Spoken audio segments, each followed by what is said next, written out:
Hey everyone, and welcome back to a brand new episode of Trash or Treasure. This time, for the first time ever, in fact, on this channel, I am taking a look at a Sonic the Hedgehog game.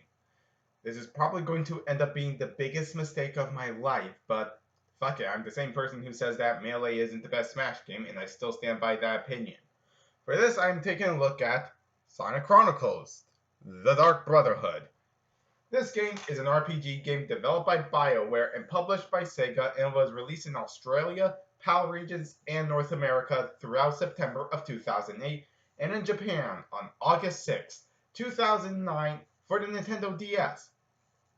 I actually often heard mixed, though mostly negative things about this game, and believe me, you don't want to know about the debates me and Shay Midnight will often have over this. So, here's the question. Is this game a worthwhile treasure, or is it just a piece of trash?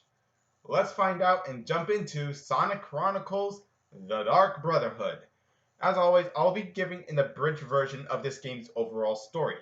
So, in total, there are 10 chapters. The first 6 take place in Sonic's world with the team attempting to find Knuckles and trying to stop the Master Emerald from being taken from the new group called the Marauders. As for the final 4, it sees Sonic and Co. traveling to another dimension called the Twilight Cage. Should have called it the Twilight Zone Bio and Sega, in order to stop a new threat to their own world and confront the alien species that reside there. And at the end, Eggman, who we also recruit earlier, who claimed to be reformed, bullshit, took over the entire world. Mostly because I'm guessing that time flows differently in the Twilight Cage, and Sonic, Tails, and Omega then break the fourth wall by citing the credits themselves.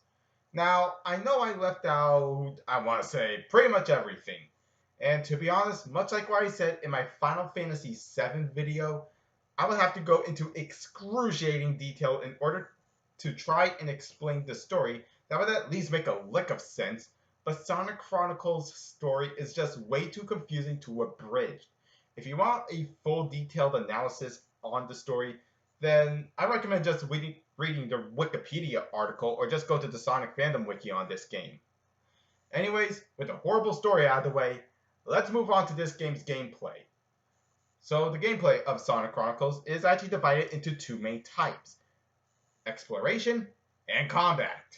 In the exploration areas, the characters are controlled by tapping the stylus, where in my case I mostly just drag the stylus across the screen.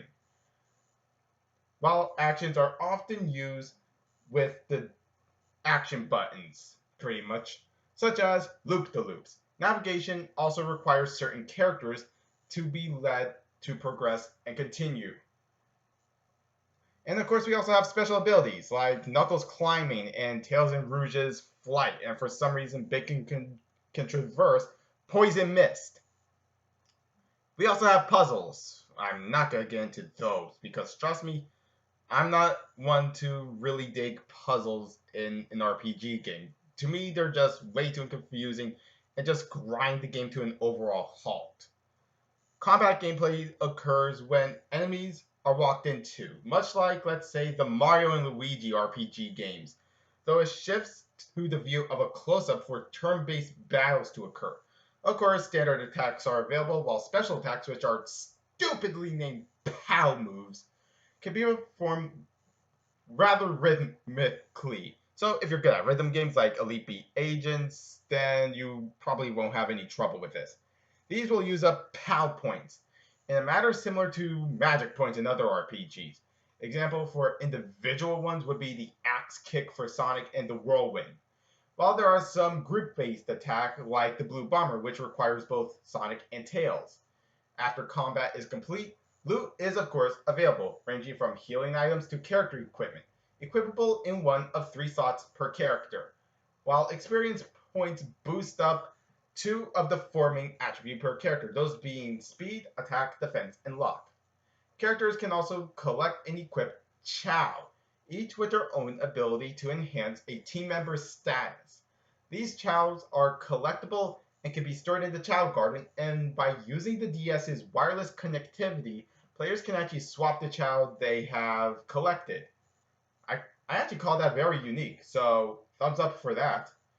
As for this game's soundtrack, it's not what I consider the best, and this is coming from someone who loves the music in Sonic games, even if it's auto-tuned. Talking about you, Colors. But this game's soundtrack, from what I've heard, used their own versions of certain tracks like Green Hill Zone, Sonic Adventure 1, Sonic 3K, and Sonic Adventure 2. Though most of the music arrangements are from, of all games, Sonic CD and 3D Blast.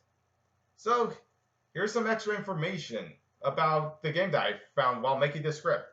A sequel of the game was once seen as a possibility, mostly due to the cliffhanger ending, but BioWare was purchased by EA, and plans for the sequel have been dropped, and thus Sonic Chronicles became basically a one-shot game. So, let's reiterate here. The story is horrible, even for RPG standards. The gameplay, while interesting, it relies way too heavily on the DS's or 3DS's stylus, and the soundtrack is what I consider a massive letdown. Overall, Sonic Chronicles The Dark Brotherhood, while a marvelous idea of putting Sonic in an RPG format, unfortunately was executed horribly. To be honest here, with Sonic's 30th anniversary coming, I hope Sega come up with a better Sonic RPG game. Overall, I give Sonic Chronicles The Dark Brotherhood a 6.5 out of 10, with the seal of a guilty pleasure treasure. Only play this when you're just bored and have nothing to do. Now, I want to hear from you all. Have you played Sonic Chronicles The Dark Brotherhood, and would you recommend it to a friend? Leave your answers in the comments below. Follow me on Twitter, Instagram, and GameJolt. Links are down below as always. Give this video a like if you enjoyed it, and remember, stay safe, stay awesome, and don't let other people's judgments on your opinion affect you mentally. Take care, everyone.